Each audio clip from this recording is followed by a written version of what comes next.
दोस्तों नमस्कार। मैं अक्षय कुमार अंजनी अपने एक अंजनी यूट्यूब चैनल में आपका स्वागत करता हूं। प्राचीन भारतीय इतिहास की श्रृंखला को आगे बढ़ाते हुए आज हम आपके सामने एक वीडियो लेकर उपस्थित हुए हैं, जिसमें हम मौर्य काल के साहित्यिक स्रोतों के बारे में चर्चा करेंगे। यह कोर्स यूनिवर्सिटी और बोर्ड एग्जाम के साथ साथ खासतौर से प्रतियोगिता परीक्षाओं को ध्यान में रखकर डिजाइन किया गया है, जिससे आपको निश्चित मदद मिलेगी। तो कृपया इस वीडियो के अंत तक बने रहें और इसे ज़्यादा से ज़्यादा लाइक और शेयर करें। अगर अब तक आपने इस चैनल को सब्सक्राइब नहीं किया है तो इसे तुरंत सब्सक्राइब कर लें और बगल में लगे बेल आइकन को भी दबा दें, ताकि मैं जैसे ही कोई वीडियो अपलोड करूं वो तुरंत आप तक पहुंच जाए। तो चलिए आज हम स्टार्ट करते हैं मौर्य काल के साहित्यिक स्रोत के बारे में। चलिए, साहित्यिक स्रोत को जानने से पहले हम लोग थोड़ा सा देखें कि जो मौर्य काल है, मौर्य काल भारत का पहला इसको साम्राज्य का दर्जा प्राप्त है। इसको साम्राज्य का हम लोग कहेंगे। लेकिन बात ये उठता है कि जो मौर्य काल है या कोई भी दूसरा हम लोग काल पढ़ते हैं, कोई वंश पढ़ते हैं, उसमें हम लोग पढ़ते क्या क्या हैं? उसमें हम लोग पढ़ते हैं राजनीतिक व्यवस्था, उसमें हम पढ़ते हैं प्रशासनिक व्यवस्था, उसमें हम पढ़ते हैं अर्थव्यवस्था या आर्थिक स्थिति, उसमें हम सामाजिक सांस्कृतिक स्थिति के बारे में पढ़ते हैं, जीवन के बारे में पढ़ते हैं, और लास्ट में किसी भी वंश का पतन पढ़ते हैं। हम लोग मौर्य काल के बारे में भी इसी तरह का चीज़ पढ़ेंगे। अगर हम बात करें राजनीतिक व्यवस्था के अंतर्गत, तो यहाँ पर चंद्रगुप्त मौर्य, बिंदुसार, अशोक, दशरथ, बृहद्रथ, इनके बारे में हम पढ़ते हैं।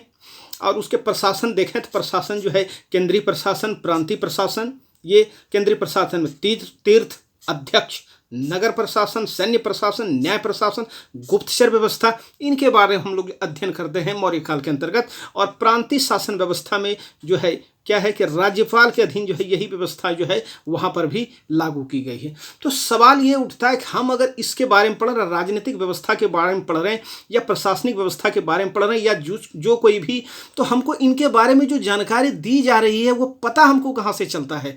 वो पता चलता है हमको स्रोत से। और आज हम लोग स्रोत के ऊपर ही प्रकाश डालने वाले हैं और स्रोत के माध्यम से हम लोग मौर्यकालीन व्यवस्था को देखने का प्रयास करेंगे। तो अगर हम लोग मौर्यकालीन स्रोत को देखें, तो मौर्यकालीन जो स्रोत हैं, मौर्यकालीन स्रोत दो तरह के हैं। और दूसरे भी अगर हम पढ़ेंगे तो वहाँ पे भी प्रायः दो तरह की चीज़ हमको देखने, एक है साहित्यिक स्रोत, दूसरा है पुरातात्विक स्रोत। साहित्यिक स्रोत में अगर हम देखें तो इसमें हमको मिलता है मुख्य रूप से पहले अर्थशास्त्र और इंडिका के माध्यम से हम लोग मौर्य काल के बारे में जानते हैं। उसके बाद जैन ग्रंथ, बौद्ध ग्रंथ, ब्राह्मण ग्रंथ, विदेशियों का विवरण, इससे हमको मौर्यकालीन व्यवस्था के बारे में जानने को मिलता है। जैसे अर्थशास्त्र और इंडिका के बारे में तो हम लोग विस्तार से चर्चा करें, थोड़ा सा दूसरे को भी देख लें। हालांकि दूसरा हम लोग जैसे आप बौद्ध धर्म के बारे में देखें तो बौद्ध ग्रंथ में कहा गया है कि जो मौर्य है वो क्षत्रिय हैं। ब्राह्मण ग्रंथ है, ब्राह्मण ग्रंथ में खासतौर से पुराण में मौर्यों को शूद्र कहा गया है। तो इस तरह का जो भी चीज़ है, जब हम वहाँ की राजनीतिक व्यवस्था, प्रशासनिक व्यवस्था, अर्थव्यवस्था, वहाँ जब हम चर्चा करेंगे, इसका जिक्र आएगा तो थोड़ा एक बार दिमाग में यहाँ पर रहेगा, तो हम वहाँ पर कन्फ्यूज नहीं करेंगे। एक जैसे बौद्ध धर्म है, दीपवंश, महावंश, त्रिपिटक, दिव्यावतान, इसके माध्यम से हम मौर्यकालीन व्यवस्था को देखने का प्रयास करेंगे। अब जैसे महावंश में ये चर्चा है कि अशोक ने अपने 99 भाई की हत्या करके वो सिंहासन पर बैठते हैं। उसी तरह से दिव्यावतान में तक्षशिला विद्रोह का जिक्र मिलता है, जिसको दबाने के लिए अशोक को भेजा जाता है बिंदुसार के द्वारा। तो इसकी चर्चा वहाँ पर ये आते रहेगी, इसको हम लोग देखेंगे। उसी तरह से जैन ग्रंथ परिशिष्ट प्रबंध है हेमचंद्र का, और ये बौद्ध ग्रंथ है, और महाबोधिवंश, कथा सरित सागर जैन ग्रंथ, ये सोमदेव का। और उसी तरह से एक ग्रंथ है मुद्रा राक्षस, एक नाटक है विशाख दत्त का, जिसमें चंद्रगुप्त मौर्य को नीच कुल का या ब्रिसल कहा गया है। तो इसकी चर्चा वहाँ पर आते रहेगी, हम लोग इसको देखते रहेंगे। अगर हम लोग विदेशी यात्रियों की विवरण, इसके बारे में अगर बात करें तो इसमें Strabo, Justin, Plutarch, Appianus, Plutarch, Diodorus, Curtius, इनके बारे में हम लोग पढ़ेंगे। ये भी वर्णन के क्रम में आएगा। जैसे देखिए बता रहे हैं कि अरिस्टोबुलस के बारे में भी, जो चंद्रगुप्त मौर्य है, चंद्रगुप्त मौर्य को स्ट्रेबो और जस्टिन के द्वारा सेंड्रोकोट्टस कहा गया है। तो वहाँ पर चर्चा आएगा जब हम लोग राजनीतिक व्यवस्था पढ़ेंगे। नियार्कस महोदय है, नियार्कस महोदय जो है भारत में श्वेत जो है जो वस्त्र है, खासतौर श्वेत वस्त्र, ये सूती का जो, वो ये बताते हैं कि यहाँ जिस तरह का चमकीला और श्वेत वस्त्र है वो दुनिया में और कहीं देखने को नहीं मिलता है। तो ये प्रसंगवत के नियार्कस का कहना है। उसी तरह से अगर बात करें तो मौर्य काल के बारे में जो है ये कार्टियस कहते हैं कि यहाँ पर श्वेत जो है लोहा मिलता, कहीं ना कहीं स्टील टाइप के जो है लोहे की जो है यहाँ पर बात की जाती है। तो ये चर्चा हम लोग करते जाएंगे, वहाँ पर अर्थव्यवस्था में ये चीज़ें दिखाई पड़ेंगी। हम पुरातात्विक साक्ष्य में देखेंगे तो जो है अगर स्रोत को दो भागों में, एक साहित्यिक एक पुरातात्विक, तो पुरातात्विक में जो है ये सहगौरा और महास्थान के ताम्रपत्र ये चंद्रगुप्त मौर्य काल से संबंधित है। दूसरा हम लोग जो है अशोक का अभिलेख, मुख्य रूप से यहीं पर हम लोग 80% जानकारी हमको मौर्य काल के बारे में यहाँ से मिल जाएगी, अशोक अभिलेख के बारे में। और रुद्रदामन का जूनागढ़ अभिलेख, यहाँ से भी हमको जो है अशोक के शासनकालीन या चंद्रगुप्त मौर्य के शासनकाल के बारे में जो है कुछ जानकारी मिलती है। तो यहाँ पर हम लोग जो है जो स्रोत का दो भाग है उसमें से हम लोग जो है साहित्यिक स्रोत के बारे में जो है विस्तार से चर्चा करेंगे, और उसमें भी जो है खास तौर से जो है अर्थशास्त्र और जो है ये इंडिका के बारे में। तो सबसे पहले देखें थोड़ा सा जो है अर्थशास्त्र के बारे में। अर्थशास्त्र से स्टार्ट करते हैं। जो अर्थशास्त्र है, अर्थशास्त्र की जो रचना है, ये रचनाकार है, ये कौटिल्य को माना जाता है। देखिए कौटिल्य का अन्य नाम आपको दिखाई पड़ेगा यहाँ पर जो है, कौटिल्य का अन्य नाम जो है चाणक्य है, विष्णुगुप्त है, और भी सारे हैं। लेकिन जो अर्थशास्त्र के लेखक के रूप में प्रयुक्त हुए हैं वो कौटिल्य हुए हैं, वहां पर चाणक्य या विष्णुगुप्त का जिक्र नहीं आता है। तो ये पूछा जाता है एग्जाम में, ध्यान रखिएगा, टेक्निकल चीज है, यहाँ पर जो है एग्जामिनर आपको फंसाने का काम करता है। ये समकालीन ग्रंथ नहीं है, ये समकालीन ग्रंथ नहीं है, इसको जो है बाद में चल के जो है संकलन किया गया है। तो भाई किनके द्वारा संकलन किया गया है? इनके जो संकलन करता है वो है आर शाम शास्त्री, और 1909 ईस्वी में जो है मैसूर संग्रहालय में जो है, मैसूर संग्रहालय की मदद से जो है इसको जो है संकलित किया गया आर शाम शास्त्री के द्वारा। ये जो है बहुत बार सवाल पूछा गया, दिमाग में रखिएगा। विषय वस्तु अगर देखें तो विषय वस्तु जो है क्या है अर्थशास्त्र की, तो राजनीति और जो है लोक प्रशासन ये मुख्य रूप से विषय है। कहीं कहीं कृषि का भी जिक्र आता है। शैली की अगर बात करें तो ये चंपू शैली में लिखा गया है। चंपू शैली का मतलब है गद्य और पद्य में जो शैली जो कुछ लिखा जाता है उसको जो है चंपू शैली कहा जाता है। तो अर्थशास्त्र किस शैली में है? ये चंपू शैली में। और ये अन्य पुरुष जो है, अन्य पुरुष जैसे जो है उनको ये करना चाहिए, उस तरह से जो है ये उपदेशात्मक शैली में भी लिखा गया है। कौन? अर्थशास्त्र। चलिए, इस ग्रंथ में किसी मौर्य राजा का नाम नहीं है। ऐसा नहीं कि अर्थशास्त्र जो है मौर्य काल के बारे में जानकारी देती है तो उसमें अशोक या चंद्रगुप्त या बिंदुसार के बारे में जानकारी, किसी भी राजा की जो है चर्चा अर्थशास्त्र में देखने को नहीं मिलता है। दिमाग में इसको गांठ बांध लीजिए। और इसकी जो तुलना है ये मैकियावेली के प्रिंस से की जाती है। बहुत बार, सैकड़ों बार सवाल पूछा गया है, दिमाग में रखिए। इसमें जो भाग या जो अधिकरण है इसकी संख्या है 15, उपभाग की संख्या 180 या जो है उपभाग को प्रकरण कहते हैं, ये उपभाग या प्रकरण जो है 180, और श्लोकों की संख्या इसमें जो है 6000 बताइए। तो ये जो है कुछ संक्षेप में मुख्य जानकारी जो है अर्थशास्त्र के बारे में। अगर आप इतना कर लेते हैं तो आपको एग्जाम में ये क्वेश्चन करने में जो है आसानी होगी। चलिए थोड़ा सा और जो है हम रचनाकार के बारे में थोड़ा सा देख लें कि जो रचनाकार है ये कौटिल्य, जैसा कि हम लोग चर्चा किए। पिता इनके जो है चाणक्य, और चाणक्य ऋषि के नाम पर ही जो है इनका नाम जो है चाणक्य पड़ा, कि इनका कौटिल्य का मूल नाम इनका जो है अजय। बचपन का नाम ये पूछा गया कई बार कंपटीशन में, बचपन का नाम विष्णुगुप्त, और पुराणों में इससे जो है द्विजर्षभ जो है कहा गया है। द्विजर्षभ का मतलब होता है श्रेष्ठ ब्राह्मण, लेकिन कहा गया है? ये कहा गया है पुराणों में, दिमाग में रखिएगा। अन्य नाम आपको भी दिखाई पड़ेगा, और अंशु, अंशुल, अंगुल, वत्स्यायन, कात्यायन, ये नाम भी जो है ये चाणक्य के ही नाम है। दिमाग में इसको रखिए। ट्रॉटमैन साहब हैं, ट्रॉटमैन साहब जो है जिन्होंने चाणक्य के ऊपर जो है विशेष अध्ययन किया है, इनका मानना है, ट्रॉटमैन साहब का मानना है कि चाणक्य तथा कौटिल्य ये जो नाम है ये चाणक्य के नाम नहीं होकर बल्कि जो है चाणक्य जो है ये गोत्र हो सकते हैं। ये कहना किनका? ये ट्रॉटमैन साहब का कहना है। तो ये दिमाग में रखिएगा। चलिए थोड़ा सा देखें कि इसमें चर्चा और किस किस चीज की है। जो ये अर्थशास्त्र है इसमें चर्चा किस किस चीज की है, तो यहाँ पर चर्चा है सप्तांग सिद्धांत की। जो है राज्य के जो सप्तांग सिद्धांत है उसमें क्या क्या चीज आते हैं। तो सबसे पहले जो है स्वामी या राजा, अमात्य या मंत्री, जनपद या राज्य क्षेत्र, दुर्ग या किला, कोष या धन, सेना या दल और मित्र। ये 7 हैं सप्तांग सिद्धांत के अंग। ये क्रम से आप याद रख लीजिए, कभी कभी जो है क्रम मिलाने के लिए जो है पूछा जाता है। इसी में जो है गुप्तचर व्यवस्था को जो है, गुप्तचर को गूढ़ पुरुष कहा गया है। और ये 2 प्रकार के संस्था और संचार, और गुप्तचर का जो विभाग है इसको महामात्य सर्प कहा गया है। कहां पर? अर्थशास्त्र में। देखिए, इसके बारे में हम जो है विस्तृत जानकारी अध्ययन करेंगे। कहां पर? जब हम इसकी प्रशासनिक व्यवस्था को देखेंगे। लेकिन चूंकि यहां पर अर्थशास्त्र में वर्णन है तो यह दिमाग में हमको रखना चाहिए। चलिए, उसके बाद हम लोग देखें न्याय व्यवस्था के बारे में या न्यायपालिका के बारे में। तो न्याय व्यवस्था आज के तरह जो है उस समय भी जो है 2 तरह के, एक धर्मस्थीय और एक जो है कंटक शोधन। धर्मस्थीय आज के दीवानी न्यायालय के समय, और जो है कंटक शोधन जो है फौजदारी न्यायालय के समान था उस समय। इसकी चर्चा हमको जो है अर्थशास्त्र में देखने को मिलती है। देखिए, दीवानी में क्या होता है, इसमें जमीन जायदाद धन संपत्ति से संबंधित जो केस मुकदमा होता है वो जो है वो दीवानी न्यायालय हो गए। और जो है लड़ाई झगड़ा मारपीट से संबंधित जो चीज है वो फौजदारी न्यायालय, और फौजदारी न्यायालय को कहा गया कंटक शोधन, और दीवानी न्यायालय को कहा गया उस समय जो है धर्मस्थीय।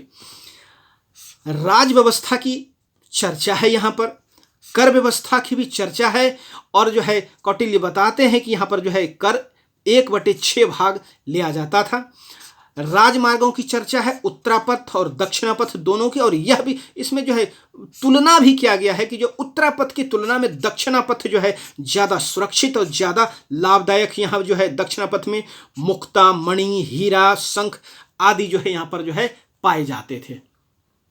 चलिए, हम लोग देखें कि जो है यहाँ पर जो है अर्थशास्त्र में दासों का वर्णन हमको देखने को मिलता है। दासों का प्रकार बताया गया है 9 प्रकार के दास बताए गए। यहीं पर भी जो है 15 प्रकार के जो मिश्र जातियां हैं, मिश्रित जातियों का भी उल्लेख है, जिसकी संख्या कितनी बताई गई है? 15। हम ध्यान रखिए कि जो है हम लोग जब इंडिका पढ़ेंगे तो इंडिका के बारे में ये चीज़ है कि जो है मेगास्थनीज जो है दासों की जो है चर्चा नहीं करते। वो कहते हैं कि भारत में दास नहीं होता है, किन परिस्थितियों में कहता है उसकी चर्चा हम लोग करेंगे। चलिए, अब जो है नंबर आता है किसका? नंबर आता है मेगास्थनीज के जो है इंडिका का ही। तो इंडिका जो है, इंडिका और अर्थशास्त्र में एक सिमिलरिटी है। ये भी जो है मूल रूप में उपलब्ध नहीं है, इसका भी संकलन किया गया है बाद में चल के। लेकिन सबसे पहले देखें कि इसके जो रचनाकार है, रचनाकार कौन है? रचनाकार है मेगास्थनीज। और ये जो है बिखरे हुए पड़े थे कहाँ पर? Strabo, Arrian, Plutarch, Pliny, Justin, Diodorus आदि के ग्रंथों में जो है ये छिटपुट उपलब्ध है। और बाद में इसको संकलन किया जाता है। संकलन करता कौन है? संकलन करता है सनबैक। सनबैक इसके जो संकलन करता है। ये संकलन कब किया गया, संकलित कब किया गया? ये 1846 ईस्वी की घटना है। और उस संकलन के बाद इनके द्वारा नाम दिया गया मेगास्थनीज इंडिका, जो कि लैटिन भाषा में थे। तो दिमाग में रखिएगा कि संकलन करता है। ये पूछा गया, यहाँ पर कई बार सवाल पूछा गया। यहाँ पर बाद में चलकर इनका जो इंग्लिश में जो है ट्रांसलेट होता है, और इंग्लिश में जो ट्रांसलेट अनुवाद किसके द्वारा? ये मैक्रिंडर महोदय के द्वारा जो है इनका ये अनुवाद किया जाता है। थोड़ा सा देखें हम लोग सेल्यूकस निकेटर ये मेगास्थनीज महोदय के बारे में। मेगास्थनीज जो है सेल्यूकस निकोटर का जो है सेल्यूकस निकेटर का राजदूत था। ये यूनानी थे। और 305 ईस्वी में जो युद्ध के पश्चात ये युद्ध हुआ था किसके बीच? सेल्यूकस और जो है चंद्रगुप्त के बीच, जिसमें सेल्यूकस की जो है पराजय हुई थी। और उसके वजह से पराजय स्वरूप अपनी पुत्री का जो हेलेना या कार्नेलिया का जो है विवाह किसके साथ? जो है चंद्रगुप्त के साथ करना पड़ा था। और उस तरह से जो है 304 से जो है 299 जो है ईसा पूर्व तक चंद्रगुप्त के दरबार में रहते हैं कौन? मेगास्थनीज। ये चर्चा है। अब मेगास्थनीज के बाद जो है डायमेकस को मौर्य दरबार में भेजा जाता है, ये राजदूत बनाकर। लेकिन वो समय होता है बिंदुसार का वो जो है काल होता है। स्ट्रेबो कहता है कि स्ट्रेबो के अनुसार सीरिया के जो है राजा है एंटियोकस ने जो है डायमेकस को बिंदुसार के दरबार में भेजा। तो ये स्ट्रेबो का भी जो है आप दिमाग में रखिएगा। उसके बाद हम लोग देखें कि जो है इंडिका में चर्चा किस बात की है? मुख्य रूप से चर्चा हम लोग देख लें तो इसमें इंडिका में जो है पाटलिपुत्र को जो है पोलिब्रोथा कहा गया। और पाटलिपुत्र का सबसे ज्यादा विस्तृत वर्णन करने वाला जो ग्रंथ है वो जो है इंडिका ही है।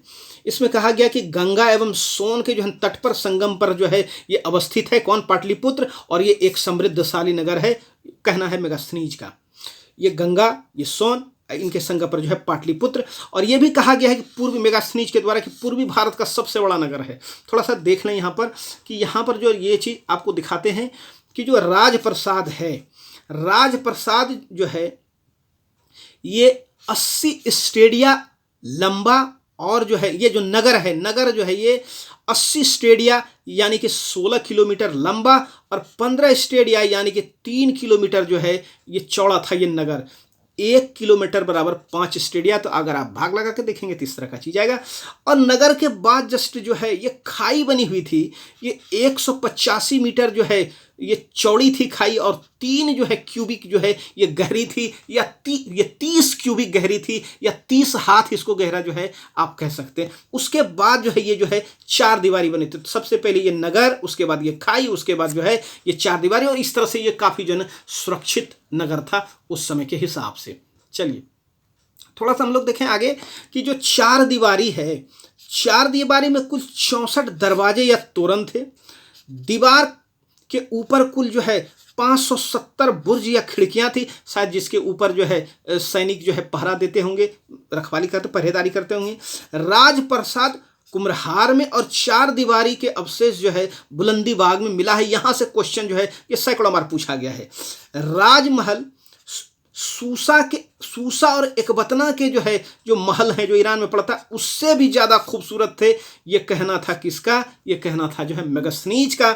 और स्पूनर महोदय जिन्होंने जो है इस पाटलिपुत्र को प्रकाश में लाया, उनके अनुसार ये जो राजमहल था वो लकड़ी की बनी हुई थी।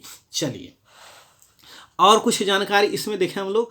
और कुछ जानकारी ये कि भारत की जो आकृति है इसमें अनियमित समचतुर्भुजाकार बताया गया है। इनका जो विस्तार है पूरब पश्चिम ये 28,000 स्टेडिया, उत्तर दक्षिण 32,000 स्टेडिया, सिंधु, गंगा, सोन आदि नदियों के अलावा इसमें कुछ 58 भारतीय नदियों का जो जिक्र किया गया है इंडिका में। इसमें एक नदी है सिलास नदी, जिसमें ऐसा कहा गया कि इसमें कुछ भी तैर नहीं सकता है। भारत में सोना, चांदी, तांबा, टीन आदि की प्रशंसा की गई मेगास्थनीज के द्वारा। और सोने की खान की चर्चा है, और सोना खोदने वाली चींटियों की भी चर्चा है, जिसकी त्वचा का जो रंग है वो चीते की त्वचा के जैसा होता था, और ये अपने मुख में सोने के जो है कण वो बाहर लाते थे खान से। हाथी और तोते का भी जिक्र है। बच्चों की तरह जो है नकल निकालते थे, कौन? ये तोते। ये भी चर्चा है। भारत में 2 बार वर्षा होती है और 2 बार जो है फसल भी जो है यहाँ पर बोया जाता है, काटा जाता है। यह भी चर्चा है इंडिका में।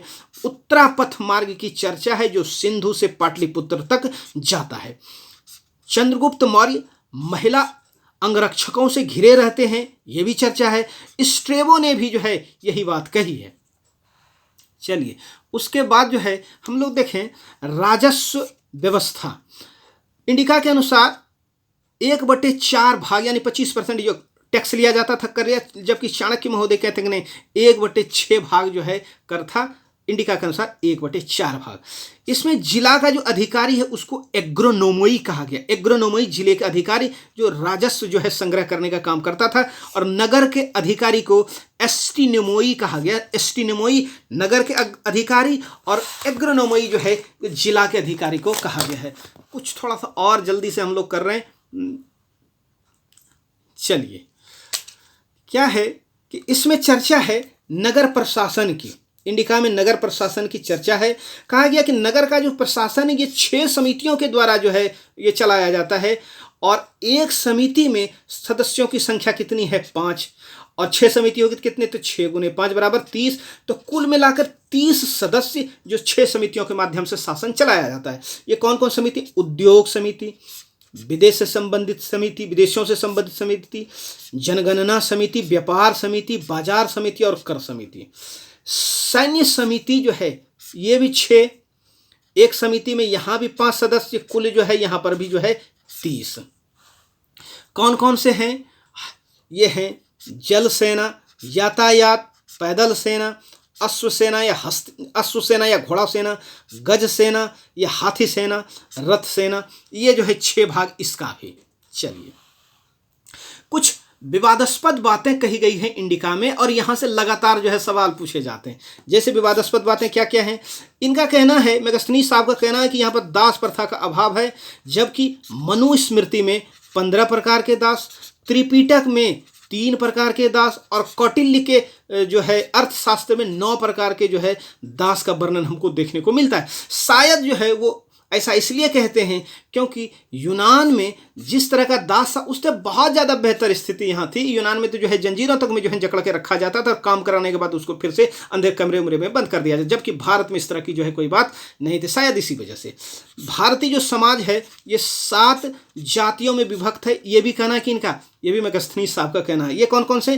दार्शनिक, किसान, पशुपालक, कारीगर, सैनिक, निरीक्षक और जो है ये सभासद। देखिए, आप चाहे ये नगर प्रशासन का बात हो, चाहे सैन्य प्रशासन का बात हो और चाहे जो है ये भारतीय जाति की बात हो, ये जिस क्रम में बताया गया आप उसी क्रम में याद रखिएगा। यहाँ से क्वेश्चन पूछा जाता है क्रम मिलान करने के लिए। दार्शनिकों को समाज में सबसे ज़्यादा जो है आदर प्रतिष्ठा मिलती थी, ये चर्चा है। सबसे ज़्यादा संख्या किसानों की थी और दूसरे नंबर पे जो सबसे ज़्यादा लोग थे वो थे सैनिक। और ये जो निरीक्षक थे ये गुप्तचर होते थे और सभासद ये कौन थे? ये जो है शासक थे। चलिए, जबकि भारत में वास्तव में जो 4 प्रकार के वर्ण और अनेकों जातियां थी, इससे ये जो है मैच नहीं खाता है। तो ये एक तरह से जो है विवादास्पद जो है बात कही गई है। उनके द्वारा ये भी चीज़ कहा गया कि भारतीयों को जो है यहाँ पर लेखन कला का जो अभाव था, जबकि सिकंदर के जल सेनापति न्यारकस जो कि लेखक भी थे वो कहते हैं कि भारत के जो लोग हैं वो कपड़ों पर जो है लिखा करते थे। ये चर्चा है वहाँ पर। इसके अलावा बहुविवाह प्रथा का प्रचलन इंडिका में है। शिक्षा व्यवस्था ब्राह्मण के द्वारा संचालित है, ये भी जो है वर्णन है। यहाँ के लोग शिव जिसको डायोनिसस कहा गया है एवं विष्णु जिसको हेराक्लीज कहा गया है, इसके उपासक थे। मतलब शिव और विष्णु, शिव को कहा गया है डायोनिसस और जो है विष्णु को हेराक्लीज कहा गया। ये दिमाग में रखिएगा। व्यक्ति न तो जाति से बाहर विवाह कर सकता था और न ही भिन्न पेशा अपना सकता था, ये भी वर्णन है यहाँ पर। लोग जो है अपने घरों में ताले नहीं लगाते। डाकू जो है, डाकुओं का कोई भय नहीं था और लोगों का जो नैतिक स्तर है वो काफ़ी ऊंचा था, ये भी चर्चा देखने को मिलती है। यहाँ पर जलपोत का जो निर्माण है उसके ऊपर राज्य का एकाधिकार है, इंडिका में वर्णन मिलता है। और शत्रु अपनी भूमि पर काम करते हुए किसी दूसरे को हानि नहीं, मतलब साफ है अगर जो है सेना लड़ाई के लिए गई हुई है और वहाँ पर दुश्मन देश के जो है अगर किसान काम कर रहे हैं तो उस स्थिति में जो है वो किसान को कोई क्षति नहीं पहुँचाते थे। उम्मीद करते हैं इससे आपको कुछ ना कुछ जो है लाभ अवश्य मिला होगा। और अगर आपको लगता है कि आप लाभान्वित हैं तो इस वीडियो को, इस चैनल को ज़्यादा से ज़्यादा शेयर और सब्सक्राइब करें। थैंक यू, धन्यवाद, बहुत बहुत धन्यवाद, बहुत बहुत धन्यवाद।